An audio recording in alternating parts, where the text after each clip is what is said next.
क्या लिखना है का पेपर 70 नंबर का हो रहा है और आपने 65 नंबर के ही क्वेश्चन को कर पाए हैं, नंबर भी नहीं पाएंगे। निश्चित रूप से जान लीजिए कि द्विगु समास जो आपका बनेगा उसमें संख्या का बोध होना स्वाभाविक है। नमस्कार दोस्तों, मैं अरविंद मौर्य, आप सभी का आपके अपने YouTube channel Arvind Maurya classes पर एक बार पुनः बहुत बहुत स्वागत है।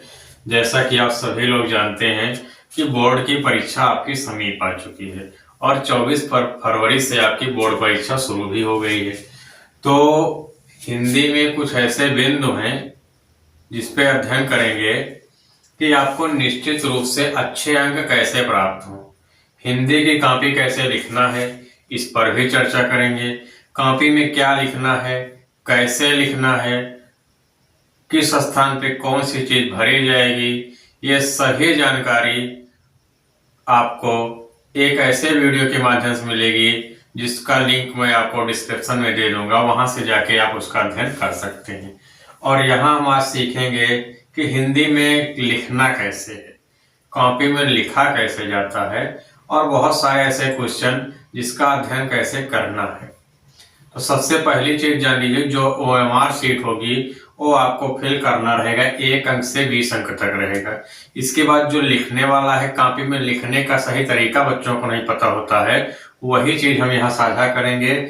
और कौन सी चीज कितने समय में लिखना है ये आपके ऊपर डिपेंड करता है। ज्यादा बढ़ा चढ़ा के नहीं लिखना है, बहुत शॉर्ट करके लिखिएगा और हर चीज लिखिएगा।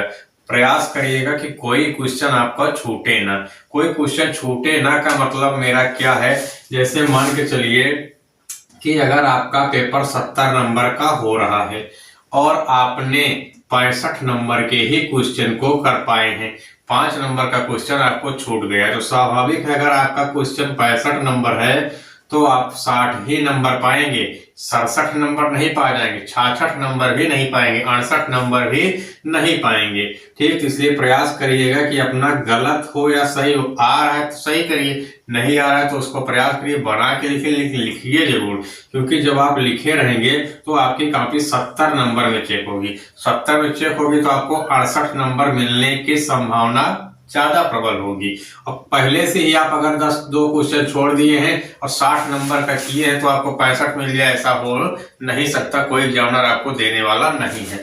तो मेरा निवेदन है कि सबसे पहले ध्यान दीजिएगा कि आपको कम समय में अच्छी कॉपी लिखना है और सभी चीजों का अध्ययन बारीकी से करके लिखना है। पेपर को कई बार पढ़िएगा। जो बोर्ड परीक्षा में पहली बार बैठ रहे हैं कक्षा 10 वाले बच्चे, इंटर वाले कई बार बैठ चुके हैं, 10 वालों की बात करें, जो पहली बार बैठ रहे हैं उनके जहन में बहुत सारे प्रश्न रहते हैं। तो आइए उन्हीं पर कुछ चर्चा करते हैं। जैसे मान लीजिए हम किसी विशेष चीज के ऊपर, जैसे पत्र कैसे लिखना है, निबंध, और एक आपके जिला, जिस जिले से आप होंगे उससे एक अपठित काव्य खंड लिखना होगा, एक श्लोक लिखना पड़ेगा आपको, 2 नंबर का श्लोक आता है, याद कर लीजिएगा। ठीक, तो हम आज चर्चा जो करने जा रहे हैं वो है समास के बारे में। ठीक, समास पहचानना बहुत आसान है और हम यहाँ 2 समास का अध्ययन करेंगे। पहला है आपका द्वंद्व समास और दूसरा आपका बन जाएगा द्विगु समास। पहला बनेगा आपका द्वंद्व समास और दूसरा बनेगा द्विगु समास। ऐसी विधि बताएंगे, ऐसा ट्रिक बताएंगे, कोई आपको बताया नहीं होगा अभी तक। जैसे द्वंद्व समास में 2 लोगों की बात करेगा, माता पिता, और बीच में ये चिन्ह जो आपको ब्रैकेट में दिख रहा है, ये चिन्ह फॉलो करिएगा। ये चिन्ह आपको हर जगह मिलेगा। ठीक, ये चिन्ह जहां रहेगा उसका मतलब कौन सा है, आपका द्वंद्व समास। ठीक, भाई बहन, आना जाना। जैसे आपको 1 नंबर के बहुविकल्पी क्वेश्चन मिल जाएगा, आना और जाना निम्नलिखित में से कौन सा समास है, तो द्वंद्व रहेगा, द्विगु रहेगा, कर्मधारय रहेगा, बहुब्रीहि समास रहेगा, बहुत सारे समास रहेंगे। आपको टिक किस पे कर देना है, द्वंद्व समास पे। ठीक, कम ज्यादा। इस प्रकार से बहुत सारे सेंटेंस आपके बनेंगे। जहां आप ये पाई देखिएगा बीच में लगी हुई है, वो सभी कौन से समास हो जाएंगे? द्वंद्व समास। और द्विगु समास में एक चीज याद रखिएगा, संख्या का बोध होगा। संख्या का बोध होगा, ये निश्चित रूप से जान लीजिए कि द्विगु समास जो आपका बनेगा उसमें संख्या का बोध होना स्वाभाविक है। जैसे दोपहर, चौराहा, त्रिदेव, त्रिदेव मतलब तीन देव हो गए, त्रिलोक हो गया, त्रिलोक, त्रिभुज हो गया, सप्तऋषि हो गया, पंचवटी हो गया, नौ ग्रह। यहाँ 9 ग्रहों का समूह। संख्या का जब भी बोध कराएगा तो वहां प्यारे बच्चों द्विगु समास पे टिक मारिएगा, और जहां ऐसे चिन्ह आपको दिखाई पड़े वो आपका द्वंद्व समास हो जाएगा। ठीक, इसके बाद आइए चलते हैं, समास के बारे में अध्ययन कर लिए, अब रस के बारे में जान लेते हैं। तो आपके कोर्स में 2 ही रस है, करुण रस और हास्य रस। दोनों की परिभाषा तो वहां पूछेगा नहीं, परिभाषा वाला कोई ऑप्शन ही नहीं है, एग्जाम्पल पूछेगा लेकिन पता रहेगा तब। ठीक, जैसे करुण रस, ठीक, पूछ सकता है करुण रस का स्थायी भाव क्या है, तो करुण रस का स्थायी भाव क्या है? शोक। और हास्य रस पूछ सकता है, हास्य रस का स्थायी भाव क्या है? हास। ठीक, अगर इसकी परिभाषा की बात करें तो एक परिभाषा हम बताएंगे जिसमें आप दोनों परिभाषा लिख सकते हैं। कौन सी? करुण की लिख देते हैं। ठीक, करुण की परिभाषा, ठीक, करुण रस की परिभाषा। ठीक, यहाँ लिखना क्या है?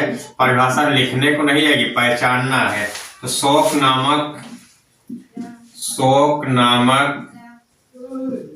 स्थायी भाव विभाव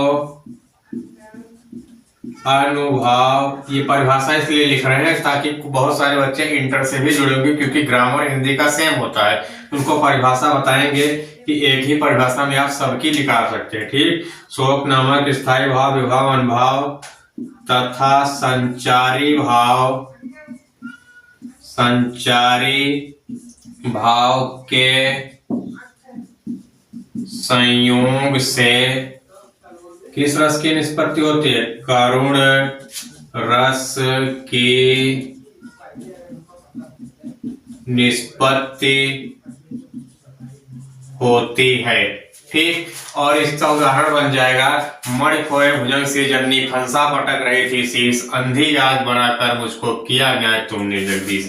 ये इसका एग्जाम्पल बन जाएगा। अब आइए चर्चा करते हैं कि हमने करुण रस लिखा, अगर हास्य रस लिखेंगे तो यहाँ क्या लिख देना? शोक नामक स्थायी भाव के स्थान पर लिखना है हास्य नामक स्थायी भाव विभाव भाव तथा संचारी भाव के संयोग से हास्य रस की निष्पत्ति होती, केवल इतना चेंज कर देना। ठीक, अगर शांत रस आपको लिख रहे हैं, बोर्ड परीक्षा कक्षा 12 के बच्चे हैं और शांत रस आ गया तो यहाँ क्या लिखेंगे?